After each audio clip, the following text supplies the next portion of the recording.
These three players will not be on the Montreal Canadiens to start the season, and they will not play for the Montreal Canadiens ever again. And the last one is going to surprise you. This is Next Shift with Rick Wagan. Suzuki does not suck. Please hit the subscribe button, follow, comment. Really looking for your input.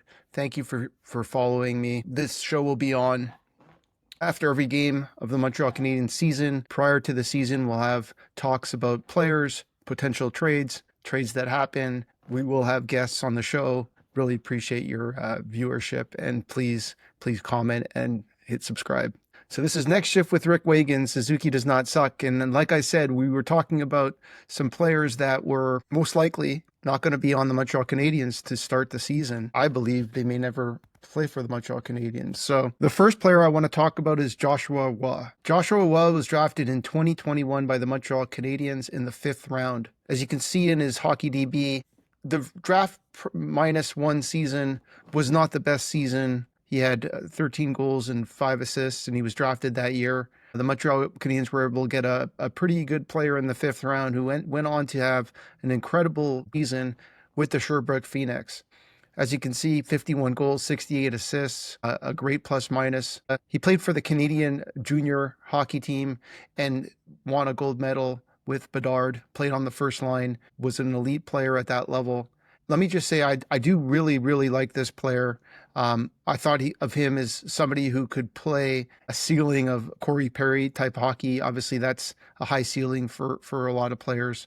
He has an elite shot. He has a strong hockey IQ. His weakness appears to be speed, and that was kind of his downfall of why he was drafted in the 5th round, and why he's most likely not going to play on the Montreal Canadiens. He is a top 6 player, and that's one of the challenges the Montreal Canadiens have for him. The Montreal Canadiens have the top line of Slafkovsky, Caulfield, and Suzuki. They have Demidov, and they have now Zachary Bolduc.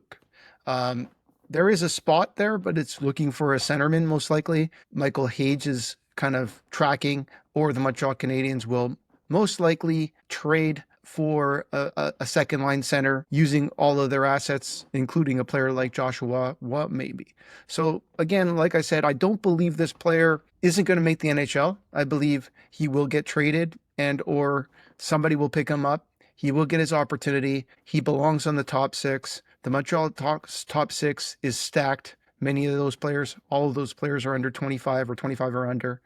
I just don't see a future for Joshua Roy. Moving along, the other player I'd like to talk a little bit about is Sean Farrell. Sean Farrell, for me, has been a player I've followed for a long time. He was drafted in the 4th round in 2020. He played for Harvard University, where he excelled and played some really solid hockey. He played 6 games in the NHL, had 1 goal. He obviously had an interesting season last season, where the first 20 games he just didn't do very much, and then he picked it up from nowhere and became the top player probably on the Laval Rocket for more than the second half of the season. Sean Farrell is an elite passer, a very smart hockey player. Again, I think the weaknesses of this player, for him, it's more size than speed. He's obviously a small guy at 5'9". The Montreal Canadiens have a ton of small players on their team, including a new draft pick by LJ Mooney. I don't see this player cracking the Montreal Canadiens lineup this season. The challenge we have for him this season is that this season he has to clear waivers. That means that if they don't keep him in the NHL, there's a high likelihood that a team out there might grab him. He has a very similar problem to Joshua Roy. He belongs in the top 6. And again, the Montreal Canadiens are stacked in the top 6. Could this player play a 3rd line? Perhaps. Again, a small player, a small winger, not exactly the type of player the Montreal Canadiens need. They have a ton of those players. So Sean Farrell will either be lost on waivers. They might keep him on the team, and that's the only chance as a last forward. If he has a great training camp, they'll most likely try to clear waivers, and he'll play in Laval for another season or 2. I just don't see this player playing on the Montreal Canadiens. And the third one, I say with a little bit of smirk, is none other than Mike Matheson. Mike Matheson has been a stalwart defenseman for the Montreal Canadiens, playing over 20, 25 minutes a game, plays in all situations, an elite skater, high-skilled hockey player from the West Island of Montreal, speaks French, a good leader, a good teammate. So why is Mike Matheson not going to be on the team? He's on his last year of his contract. He's a UFA at the end of the season. If the Montreal Canadiens want to sign him for several years, it's probably going to cost a lot of money. The problem with that is he's a redundant resource. You have Lane Hutson and you have Noah Dobson, two offensive style defensemen who are going to play on the power play. What is Mike Matheson going to bring to you guys at that price? And the other variable is he's got trade value, and the Montreal Canadiens are looking to bolster their top six. As I mentioned, Sean Farrell, Joshua Roy, Mishar, Owen Beck, Kapanen. How many draft picks? The Montreal Canadiens have a ton of assets, and the Montreal Canadiens need a top six forward.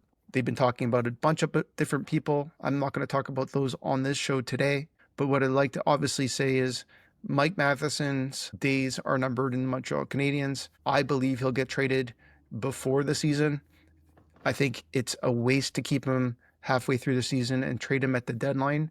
This is a Montreal Canadiens team that is going to try to be making the playoffs. Obviously, they're going to take a hard look at Reinbacher and Struble and Xhekaj and to see if those three players can carry the torch as the top four defensemen of Goulet, Dobson, Carrier, and Hudson are going to be on the team for sure. It's those three players, Reinbacher, Struble, and Xhekaj, who will decide the fate of Mike Matheson, I believe. So if Reinbacher just doesn't look ready in the preseason, then they may keep him around. Most likely, Mike Matheson will be traded, and you've seen his last hockey game as a Montreal Canadien. Well, thank you very much for listening. And as I said, please don't hesitate to subscribe and comment in the comment section. I try my best to respond to several of those. I use those comments as means to make future shows. Thank you very much for the viewership and all the best.